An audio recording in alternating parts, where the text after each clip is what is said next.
धर्मपाल गोस्वामी जी दिल्ली से। जय श्री राधा वल्लभ श्री हित हरिवंश। जब प्रकृति और पुरुष दोनों ही अनादि से हैं तो इसमें गुण और दोष विकार कैसे पैदा हुए एवं पुरुष का स्वरूप क्या है, कृपा करके समझाइए महाराज श्री आप। अच्छा, प्रकृति और पुरुष दोनों अनादि हैं, संकल्प में है, संकल्प में अनादि तो ब्रह्म है, न प्रकृति है न पुरुष है। अगर प्रकृति पुरुष को अनादि मानेंगे तो जितनी सृष्टि है ये सब आपको सत्य भाषेगी। ये स्वाप्निक है, इसकी सत्ता नहीं है, सत्ता है परमात्म तत्व की। प्रकृति और पुरुष भेद करके हम फंस गए हैं। हमें प्रकृति और पुरुष के भेद को समझना है। हमारा संकल्प ही प्रकृति है, हम संकल्प में फंस गए हैं। जैसा प्रश्न है वैसा उत्तर है, क्योंकि ये भक्ति परक प्रश्न नहीं है, ज्ञान परक प्रश्न है। हमारा संकल्प ही प्रकृति है। प्रकृति के 3 गुण हैं, सतोगुण, रजोगुण, तमोगुण। जब ब्रह्म ने संकल्प किया तो मूल प्रकृति प्रकट हुई। मूल प्रकृति त्रिगुणात्मिका प्रकृति का रूप धारण किया। त्रिगुण प्रकृति से अहंकार, महातत्व और ये संपूर्ण सृष्टि, समझ रहे हो ना। तो मूल संकल्प ही प्रकृति है। यदि वो संकल्प अभी मिटा दीजिए तो इसकी अनादि स्वरूपता जो आपने स्वीकार कर ली है कि प्रकृति अनादि स्वरूप है, वो अनादि स्वरूप प्रकृति नहीं, परमात्मा अनादि है। उसी परमात्मा स्वरूप का विस्मरण होकर के जो संकल्प में हम फंस गए हैं, इसीलिए कब संकल्प हुआ उसकी कोई तिथि नहीं, इसलिए उसको बोल दिया अनादि।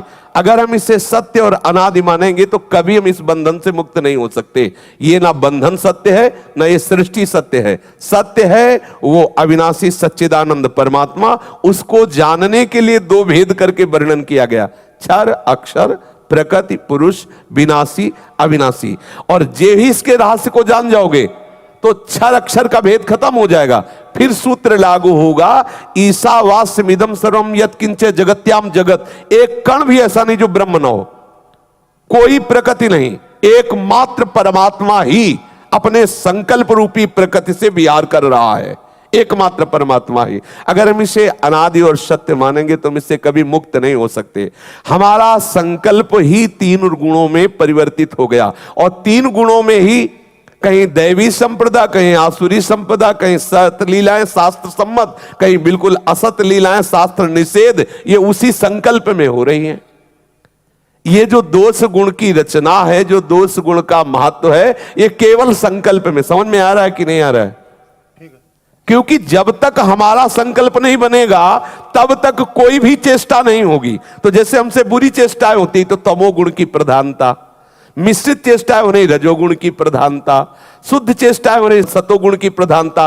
और जब कोई संकल्प नहीं होगा तो गुणातीत हो गए। गुणातीत होते ही प्रकृति और पुरुष का भेद मिट गया, एकमात्र परमात्मा तत्व का अनुभव हुआ। तो ये जो प्रकृति भास रही है नहीं। जैसे वेदांत वर्णन करता है, रस्सी में सांप का भ्रम हो गया है। सांप है नहीं, लेकिन भय भी लग रहा है, और ऐसा भी लग रहा है कि फन फड़कार के काटने आ रहा है। जब नजदीक पहुंचोगे तो जो सांप दिखाई दे रही प्रकृति, सांप है प्रकृति, है क्या वहां दिखाई दे रही है। नजदीक पहुंचे तो रस्सी है ब्रह्म। अब वो दिखाई दिया, असली बात क्या है? बोले ब्रह्म। बोले जो सांप दिखाई दे रहा था वो बोले तुम्हारा भ्रम था। तो प्रकृति क्या है? भ्रम है ना। जा सुकृपा सब भ्रम मिट जाई। तो जब भ्रम मिट गया तो जित देखो तित श्याममयी, कौन बचा? जो परम पुरुष था, है, वही दिखाई दे रहा। तो ये जो आपको प्रकृति और पुरुष भास रहा है, ये आपका संकल्प है। आप संकल्प किए हो मैं पुरुष हूं, ये स्त्री है, ये उत्तम है, ये मध्यम है। इसी का नाम अज्ञान है, इसी का नाम अविद्या, इसी का नाम मोह। अविद्या का निवारण कर दो तो जो अनादि शब्द आप कह रहे हैं उसका आप रहस्य जान जाएंगे, वो परमात्मा ही अनादि है।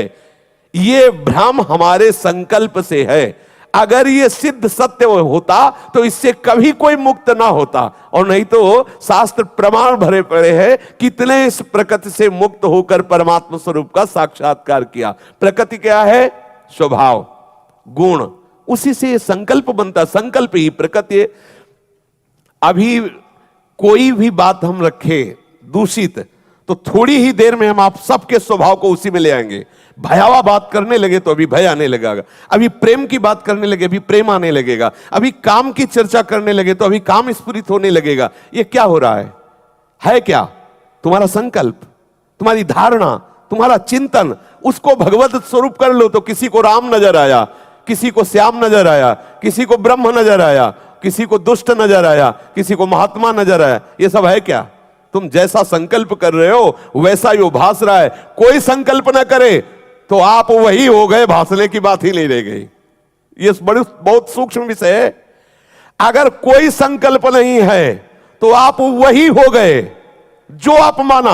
अगर कुछ नहीं माना तो मुक्त हो गए, कुछ माना तो भक्त हो गए, अगर बहुत कुछ माना तो संसारी हो गए। मैं में फंसे, तू में फंसे, मैं तू को मिटा दो तो जो असली है वही आ गया। असली क्या है? आपका स्वरूप भी तो ब्रह्म स्वरूप है। ब्रह्मविद ब्रह्म भवति। कोई संशय इसमें? जी, भजन करने से वैसे ये रहस्य समझ में आएगा। भजन किया जाए तो ये रहस्य समझ में आ जाएगा। जी, रामवीर जी होडल से, जय श्री राधे राधे।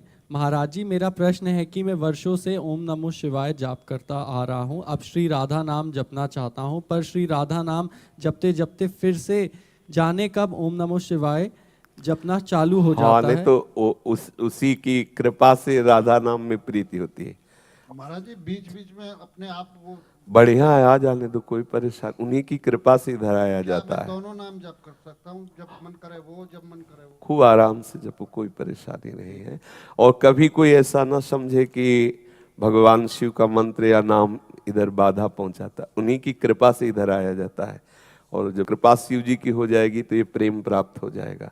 परम वैष्णवाचार्य, महान उदार, महान भगवत प्रेम का साक्षात स्वरूप है शिव जी। उनकी कृपा से ही इधर आया जाता है, इसमें तो कोई संशय नहीं। प्रभा जी मथुरा से, राधे राधे। भगवान को समग्र रूप से जानना अर्थात सर्वत्र भगवत दर्शन से क्या तात्पर्य है? व्यवहारिक जगत में सर्वत्र भगवत दर्शन की मंजिल को प्राप्त होने के सोपान क्या है? कहाँ से, कैसे इसकी शुरुआत हो, अंदर से या बाहर से? आपका मार्गदर्शन चाहते हैं। इसकी प्रारंभ और विश्राम दोनों भगवत प्रेमी महात्मा से ही होते हैं। इस स्थिति का प्रारंभ भी संतों से ही होता है और इसकी पूर्णता भी संत ही होते हैं। पूर्णता संत क्या होते हैं कि जब हम संतों के सत्संग में जाते हैं और उनसे हमें साधन शैली, हमारा कर्तव्य क्या है, हमें वस्तु की प्राप्ति का स्वरूप क्या जानना है, ये मिलता है। तब जब संतों से संग होता है तब वो तृप्त करने वाला होता है। पहले होता है जब बहुकाल करी सत्संगा, और फिर होता तात स्वर्ग अपवर्ग सुख धरी तुलाए कंग तुलनताय सकल मिल जो सुख लो सर। ये सिद्धि भी है और ये साधन भी है। संतों के समीप पहला साधन है सत्संग। प्रथम भगति संतन कर संगा। तो संतों के संग से क्या होती? जो भागवत में पहली भक्ति वर्णन की गई श्रवणम, इसकी पूर्ति होती है। शरणागति प्रारंभ होती है श्रवण से। श्रवण सुजस सुनि आयो प्रभु भंजन भवभीर त्राहि त्राहि आरति हरन शरण सुखद रघुवीर। जब हम सत्संग करते हैं तो संतों के संग से पता चलता है कि हम भगवान की इस मोहिनी माया शरीर आसक्ति में, भोगों में फंसे हुए जीव हैं। हमारे निस्तार का एक ही उपाय है भगवान की शरण में होकर उनका नाम जप करना। ये श्रवण से शरणागति होती है। फिर जिनका हम श्रवण करके आश्रय लिए हैं, फिर हृदय में उमगन होती, उनके गीत गाए। जब अपनापन किसी से होता है ना तो उसका यश गाने की रुचि होती है। प्यार का एक लक्षण होता है उसके आनंद में भरकर उसका जस गान करना। जिसका हम जस गान करते हैं तो उसकी याद आती है। भक्ति का क्रम है श्रवणम, कीर्तनम, फिर स्मरणम। जो हमने सुना, जिसका हम गीत गा रहे हैं, जिसका यश गा रहे हैं, फिर उसकी स्मृति आती है। जो हमारे स्मरण का विषय बनता है ना, फिर उसकी सेवा करने की रुचि होती है, उसकी समीपता का अनुभव होता है। बिना देखे, बिना देखे, यही तो इस प्रेम में सामर्थ्य है। बिना देखे ऐसा मन ललचाने लगेगा, तो हम कहीं ना कहीं उसका प्रतीक ढूंढते हैं। गुरु को उनका प्रतीक मान लेते हैं, किसी छवि को उनका प्रतीक मान लेते हैं। फिर अर्चन बंदन दासंतन, इन भाव का हमारा दास से भाव से उनकी अर्चना वंदना करना, उनको प्रणाम नमस्कार करना, उनको सुख पहुंचाने की चेष्टा करना। फिर इतना अपनापन होने लगता है कि लगता है हमारे ये सखा है, इन्हीं से हंसना, इन्हीं से खेलना, इन्हीं से विनोद करना। तो उधर से जब उत्तर मिलने लगता है तो पूर्ण आत्मसमर्पण हो जाता, सख्य आत्मनिवेदन। और जहां आत्मनिवेदन हुआ, अब यहां से प्रेम की यात्रा प्रारंभ हो जाती है, यहां से प्रेम प्रारंभ होता है। आत्मनिवेदन किए हुए प्रेमी जनों का जो संग प्राप्त होता है, आत्मनिवेदन करने वाले उपासक को, वो पूर्ण तृप्त अवस्था का बोधक होता है। प्रेमी जनों का जब मिलाप होता है तो जो उसमें बोधयंता परस्परम रमयंती च कथयंती च, जो वो आनंद मिलता है उस लीलाओं में रमण करने का, उन लीलाओं का गायन का, उन लीलाओं का चिंतन का। अब ये साधन लीला गायन चिंतन वाला नहीं है, अब ये रसमय है, रस में ये पूर्णता का बोध होता है। तव कथामृतम तप्त जीवन, हृदय को महाशीतलता प्रदान। अब इसी में भगवत दर्शन, जब आत्म समर्पण हुआ, जिससे इतना प्रेम हो गया, जिसका कथन श्रवण सब करते हैं ना, तो वो हमारे मन में बस जाता है। मोहन बस गयो मेरे मन में, नारायण स्वामी जी कह रहे। और जब मोहन मन में बस गए तो मन भगवदाकार हो गया। तो अब जिधर हमारी इंद्रियां जा रही, शब्द, स्पर्श या नेत्रेंद्री या घ्राणेंद्री, जो भी इंद्री जाती है वो मन के अनुसार ही अनुभव करती है। जैसे हमारा मन कहीं और लगा हो, आप कुछ बोल रहे हैं तो सुनाई नहीं देगा, श्रवणेंद्री है पर सुनाई नहीं दे रहा। हम आपकी तरफ देख रहे हैं लेकिन हमारा मन कहीं और, तो आप कहोगे क्या देख रहे हो, हम आपको बुला रहे हैं, आपको सामने चेष्टा करें, वो मन हमारा कहीं और था। अब मन तो हो गया कृष्ण में, तो अब इंद्रियां देख रही कृष्ण को, इंद्रियां सुन रही कृष्ण को, हो गई भगवदाकार वृत्ति। जब मन प्रभु के चरणों में पूर्ण समर्पित हो जाता है तो मन कृष्णमय हो जाता है। जैसे हमारे यहां सेवक जी कह रहे, श्री हरिवंश सुप्राण सुमन हरिवंश गणिजय। अब हमारे प्राण हरिवंश हो गए, अब हमारा मन हरिवंश हो गया, तो मन ही श्री कृष्ण हो गए। तो अब इंद्रियां अपना विषय नहीं देख पा रही, जो इंद्रियों का विषय शब्द स्पर्श रूप रस गंध है, वो प्रकृति में नहीं देख रही, वो कृष्णमय देख रही, कृष्णमय सुन रही है। जिधर देखो उधर श्याम ही श्याम छाए हुए, ये वृत्ति आ गई। आत्मसमर्पण के बाद ये वृत्ति आती। पहले नवधा भक्ति, जिसकी प्रारंभ स्थिति संत समागम से होती है। आत्मसमर्पण के बाद वो जो प्रेमियों का परस्पर भाव प्रदान करना, उसमें गाढ़ स्थिति, गाढ़ स्थिति में हम नाहिन रहे हेमा ठोर, अब जित देखो तित श्याममयी, उस समय स्थिति आती। ब्रह्म नहीं, माया नहीं जीव नहीं काल, अपनी सुधिना रही, एक रहे नंदलाल। हाँ, रूप छके घूमत रहे, तन को तनिक न भान, नारायण दृग जल्ब है, यह प्रेम पहचान। रूप भर गया नेत्रों में, तो जिधर देखते हैं उस रूप का प्रभाव ऐसा है कि अन्य रूप कोई दिखाई नहीं देता, केवल श्याम सुंदर नजर आ रहे। समझ रहे? इसका प्रारंभ भी संत समागम से होता है और इसकी पूर्णता भी संत समागम से ही होती है। प्रेमी जनों के संग से जो प्रेम का रंग चढ़ा, जैसे उद्धव जी को चढ़ा गोपियों के संग से, अब तो श्याम श्याम में उद्धव हो गए। श्याम सुंदर के समीप रहने पर श्याम श्याम नहीं हुए, लेकिन गोपी जनों की चरण रज लगाने पर आज श्याम का रंग चढ़ा उद्धव के ऊपर। तो साधन भी संतों से और पूर्णता भी प्रेमी जनों से। और जहां हमारा मन कृष्णाकार हुआ तो जित देखो तित श्याममयी है, स्थिति आ जाती है। इसके लिए खूब नाम जप करें, शास्त्रों का स्वाध्याय करें, आठों पहर अंदर झांकता रहे कि श्री कृष्ण मिलन के सिवा और कोई वासना न रह जाए, कोई इच्छा न रह जाए, कोई कामना न रह जाए, सब बात बन जाएगी।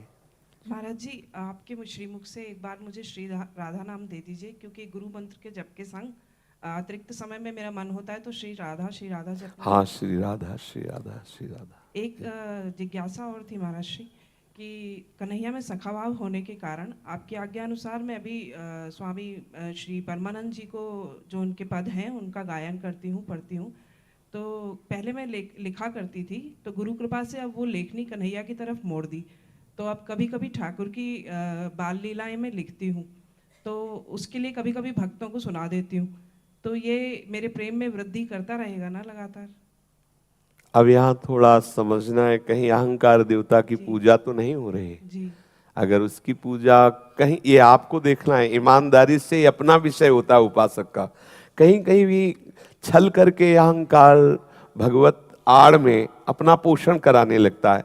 अगर कहीं ऐसा हो तो इस दुष्ट को बढ़ने मत देना, नहीं तो श्री कृष्ण से विमुख कर देगा। और लीला लिखने का अधिकार तभी है जब लीला दिखाई देने लगे, फिर कोई गिरने के चांस नहीं रहेंगे। अगर वो सामने दिखाई दे रहा हो, आप लिख रहे हो अंदर से, आप लिख रहे हो, आप लिख रही हो नहीं, आप लिख रहे हो। आपने बताया कि हम श्री कृष्ण के प्रति सखा भाव, तो आप सखा भाव को प्राप्त हो रहे हैं, आप अपने सखा को खेलते, आप उसी खेल में सम्मिलित हैं, फिर आप लिख रहे हैं। तो हमने महापुरुषों को देखा है, उन्होंने अपनी लेखनी को अपने जीवन में प्रचार प्रसार ना हो इसलिए आदेश कर दिया। जैसे भाई जी श्री हनुमान प्रसाद पोद्दार जी का इतना मोटा ग्रंथ है पद रत्नाकर, भाई जी ने आदेश किया था किसी में भी एक में भी छाप नहीं लगी हनुमान प्रसाद पोद्दार जी की, इतना मोटा ग्रंथ है पद रत्नाकर, और आदेश किया था कि गुप्त रखा जाए। जब वो अंतर ध्यान हो गए तब पूर्ण रूप से प्रकाशित हुआ। तो उसमें भाई जी की सम्मान की अप्रियता झलक रही थी, सम्मान प्रिय कभी नहीं रहे। तो जो भी महापुरुष जन हैं वो ऐसा आचरण करते हैं कि हम उसी आचरण से चलें। तो अगर कोई आपको भागवतिक लीला स्फुरित होती आप लिखती हैं तो प्रकाश ना होने पावे जीते जी ऐसा रखना, क्योंकि अगर प्रकाश करने की भावना कहीं अंदर छुपी हुई है तो उसमें कहीं अहंकार का पोषण, ये सूक्ष्म विषय है। चूंकि आप उत्तम साधक हो, वास्तविक रस को प्राप्त करना चाहते, इसलिए मतलब ये आंतरिक बात है कि इसे गुप्त रखा जाए। अपने प्रीतम की बातें सिर्फ प्रीतम ही जाने, प्रीतम ही जाने। हाँ, जब कोई चोरी चुपके हमारी बात वो प्रीतम जना दे किसी को, वो बात अलग है, फिर उनको चैन नहीं पड़ता। जब आप छुपाएंगी ना और वो प्रकाशित करेंगे ना, तो फिर तुम्हें कोई भी कभी हाथ नहीं लगा सकता। वो प्रकाशित करे, हम छुपे, अगर हम छपने लगे तो फिर गड़बड़ हो जाएगा। हम अपने को छुपाएं और वो छापें, फिर उनके हम बंदे हो, जैसा चाहे बिस्तरे सब जग बिमल कीरत, वो ऐसा करते हैं। आप गुप्त रखना चाहें तो भी वो कहीं ना कहीं से प्रकाशित कर दे, और वो आप ना हो प्रकाशित करने में, वो हो तो फिर कोई प्रीतम के मन की हो, मेरे मन की ना हो, तो हमारा अहंकार जो है वो भगवत स्वरूप हो जाएगा। तब तक के लिए हमें थोड़ा सावधान रहना है जी। जी, जैसे जो साथ में कुछ सखियां हैं जो भक्ति की राह पर मुझे लेकर आई, वो जब निवेदन करती हैं, पूछती हैं कि कुछ लिखा, तो मैं उनको प्रेम से सुना देती हूँ, उनके आनंद वर्धन के लिए, ठाकुर को प्रेम से सुनाने के लिए उन्हीं रूपों में देखकर। वैसे सुनाने की प्रक्रिया महापुरुषों के वचनों की रखो, कुछ सुना दो तो आप। अष्ट सखाओं ने जो रचना की है वो सिद्ध सखा है, सूरदास जी, परमानंद दास जी, तब सुनाने लगे। देखो नंददास जी ने ऐसा कहा है, कृष्णदास जी ने ऐसा कहा है, देखो श्री सुखदेव जी ऐसा कह रहे हैं, देखो अमुक महापुरुष ऐसा कह रहे हैं। आप अपनी भी बात मिला गए लेकिन कोई जान नहीं पाया कि आपका अनुभव है, और उसी में बीच में और वो सब आनंदित हो गए और आप सेफ बच गए। कहीं आपका कोई अनुभव ऐसा जो एक होता है कि हम आपको विश्वास दिलाते हैं, मैंने ऐसा किया है, उसका मैंने फल देखा है, आप ऐसा मत करना, आपकी रक्षा के लिए, आपके मंगल के लिए भावावेश में हम बोलते चले, मैं ये अपना अनुभव कह रहा हूं, चिंता मत करो, ऐसा है। उसमें अहंकार का पोषण नहीं हो रहा, वो हम आपको बताने रहे कि आप ऐसा चलो, निश्चित आपको ये रस मिलेगा, वो अहंकार। और कभी कभी होता है कि आप जानो हम कितने तपस्वी हैं, भजनानंदी, वो बहुत घातक है। उसको देखना है कि कहीं ऐसा ना हो कि वो बनी बनाई बात सब बिगाड़ दे। जहां थोड़ा भी अहंकार आया तो फिर प्रभु को अच्छा नहीं लगता। उनके नित्य सखा बनने के लिए पहले दास बनना आवश्यक है, अर्थात दासत्व युक्त सखा भाव। फिर जब स्वरूप में आ जाएंगे तो दासत्व लय हो जाएगा, केवल सखा भाव रह जाएगा जी। महाराज जी, आप आशीर्वाद दे दीजिए कि कभी अहम ना आए अंदर। हाँ, श्री जी की कृपा से ऐसा ही होना चाहिए। सुनीता शर्मा जी, राधा वल्लभ श्री हरिवंश महाराज जी, आज ही मेरी शरणागति हुई है। इस शरीर के घर पर श्यामा शाम विराजमान है, मैं उनको प्रतिदिन स्नान नहीं कराती हूँ, क्या गलत तो नहीं कर रही हूँ? कितने बड़े हैं? अच्छा, वैसे रोज जैसे बड़े सी विग्रह होते ना तो कोमल रुमाल से प्रक्षालन कर दिया जाता है, और छोटे ठाकुर रखे जाते हैं जिनकी स्नान आदि दिनचर्या, अगर छोटे ठाकुर हैं तो फिर स्नान आदि दिनचर्या करनी चाहिए, और यदि थोड़ा बड़े ठाकुर हैं तो फिर छोटे ठाकुर या नाम सेवा विराजमान कर स्नान करने से हमारे चरणामृत मिलता है, हमारी सेवा का अंग पूर्ण होता है। छोटे लड्डू गोपाल है। हाँ, तो नवा दिया कर लड्डू गोपाल को, ऐसे विराजमान करें। हाँ तो ठीक है। तो इतने बड़े प्रिया प्रीतम है तो स्नान कराने में कोई परेशानी थोड़ी। एक थाल में सुंदर हल्का सा गुमतुत जल करके स्नान कराया, पोष के वस्त्र से फिर सुंदर वस्त्र पोशाक धारण कराए। समय हो तो बहुत आनंद का विषय होता है ठाकुर से दुलार करना। और ठाकुर मूर्ति रूप में नहीं रहते, फिर साक्षात आ जाते हो, सेवा स्वीकार करते हैं। देख है काले हो जाएंगे महाराज जी डेली नहलाने से। जैसे ये बात भी सही है कि रोज धोने से काले हो जाए। नाम सेवा विराजमान कर लो, राधा नाम सेवा और रोज स्नान। आप क्या स्नान करते हो, रोज कराते हो? आपके तो बहुत बड़े बड़े भी ठाकुर बहुत सुंदर है। वैसे अब इस आपने अनुभव किया कभी ऐसा कि ठाकुर को बार बार स्नान कराए तो काले हो जाते हैं? छोटे हैं ना लड्डू गोपाल, वो हो गए हैं ब्लैक। अच्छा, पानी सही नहीं है। पानी सही नहीं आता। तो वैसे प्रायः सब ठाकुर अपने रोज स्नान कराए जाते हैं, काले तो नहीं होते, वैसे स्वाभाविक काले हैं वो। गौरी प्रिया के प्रकाश से वो उनका कालापन ढका रहता है। तो हाँ, बहुत।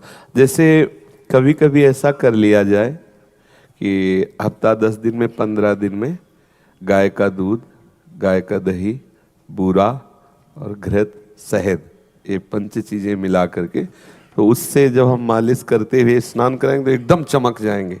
हफ्ता 10 दिन में ऐसा अभिषेक करें तो एकदम चमक भी आ जाएगी और वो काले नहीं होंगे। स्नान कराने से हमारी सेवा की प्रारंभिक जो प्रथम भूमिका मंगला के बाद श्रृंगार की है वो बनती है।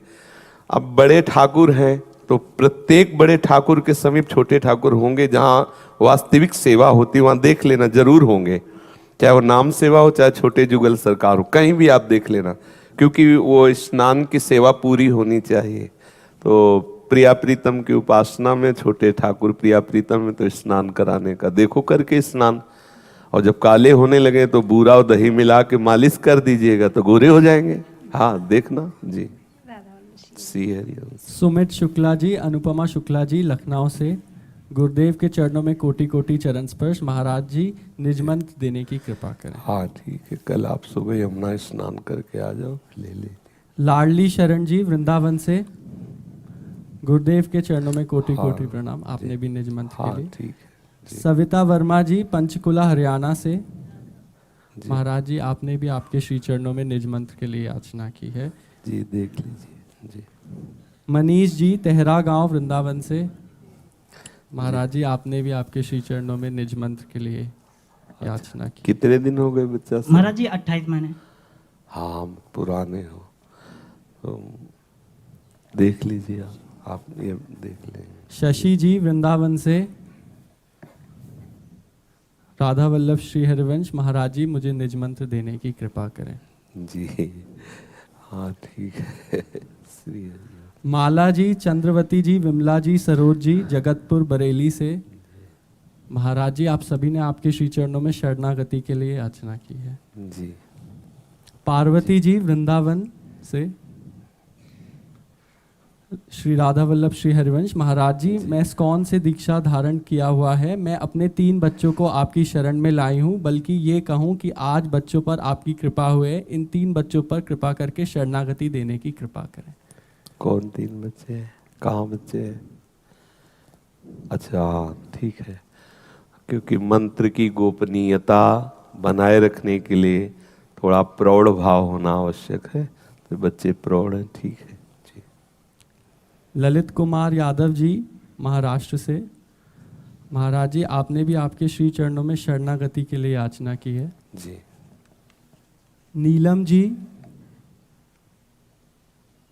महाराज जी आपने भागवतिक नाम के लिए।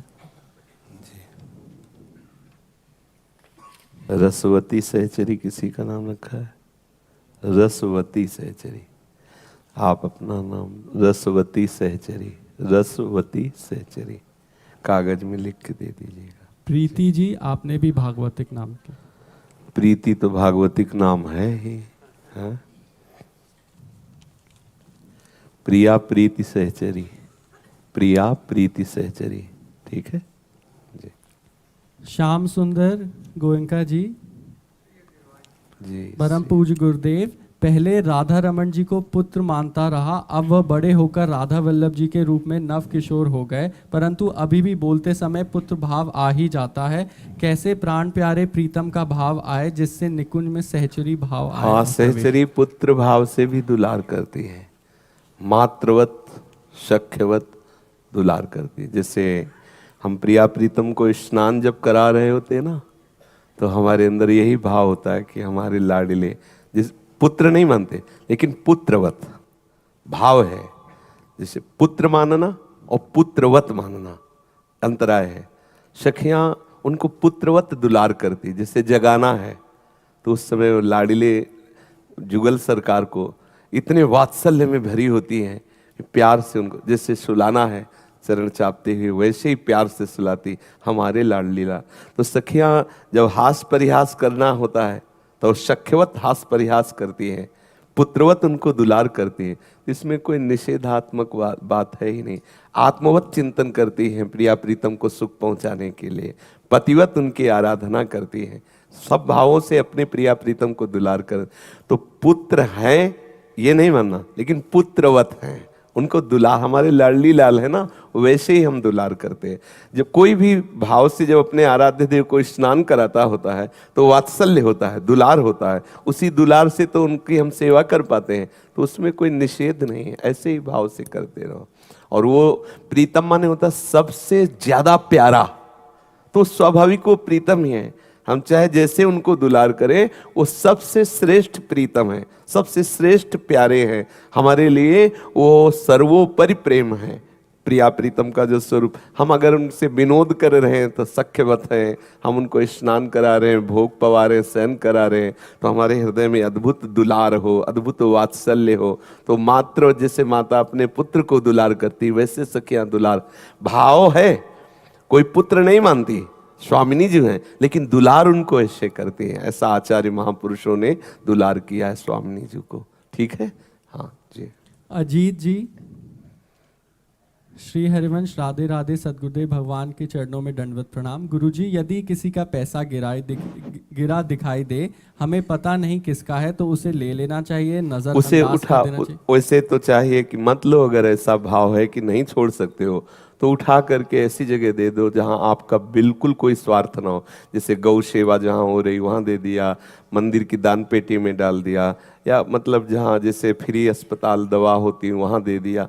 उसका स्वयं प्रयोग न करे, पता नहीं वो किस रूप का पैसा हो, कैसा अनिष्ट हो, उसको वैसे चाहिए सावधानी रखने के लिए। आगे भी कभी किसी की अटैची पड़ी हो, किसी का कोई भी सहसा कोई वस्तु प्रयोग मत करो। ये प्रलोभन जो जग जाता है ना कि ये बढ़िया कोट मिल गया, बढ़िया, अब वो किस संस्कार से भरा हुआ है और वही कोट तुमको परेशान कर देती। इसलिए मुझे लगता है कि सहसा कोई वस्तु छुए ना, किसी की भी कुछ भी पड़ी हो, हमारे अधिकार की नहीं है, चाहे वो स्वर्ण क्यों ना हो, रुपया क्यों ना हो, वो अनिष्ट ही करने वाला है। अगर इतनी हिम्मत नहीं कि छोड़ के चले जाओ, तो किसी ऐसे को उठा के दे दो। ऐसे चाहिए ऐसा कि मतलब न रखे, रद्दी कागज की तरह पड़ा है, आगे चले जाओ। अगर ये मानो कि भगवान ने दिया है तभी तो हमारे सामने आया है, तो फिर उसके साथ और भी कुछ जुड़ा हो सकता है, इसलिए छोड़ दो, उसको मत छुओ। अगर नहीं रहा जाता तो उसे गौ सेवा या कहीं ऐसी जगह चुपचाप दे दो जहां तुम नाम भी न लिखे, पर्ची भी न मिले, ऐसे गुप्त रूप से कर दो। श्री हरि। लिखा जी लखनऊ से,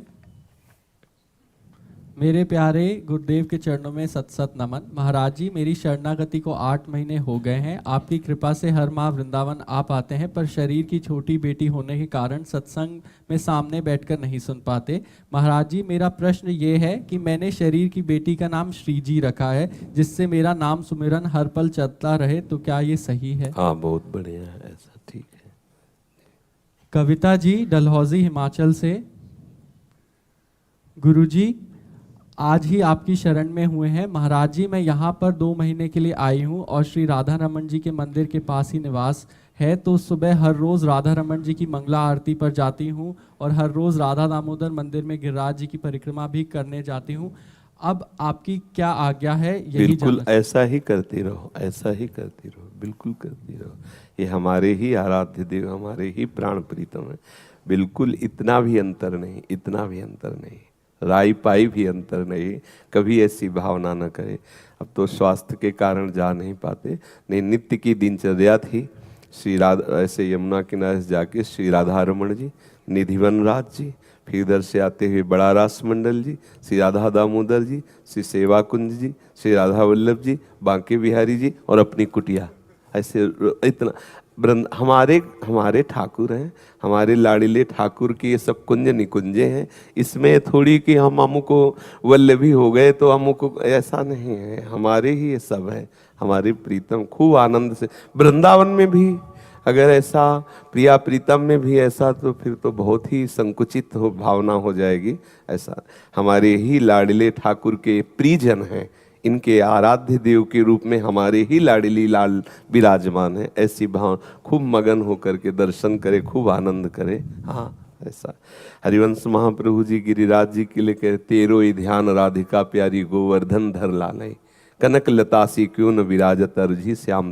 ये संपूर्ण ब्रजमंडल हमारे आराध्य देव का है, हमारे प्रिया प्रीतम का है। यहाँ की एक एक लता, एक एक रज, एक एक कण हमारे प्रिया प्रीतम का प्रेम प्रदान करने वाली है। इसमें मैं तू पार्टी बंदी थोड़ी, ये तो अपने प्रिया प्रीतम का घर है।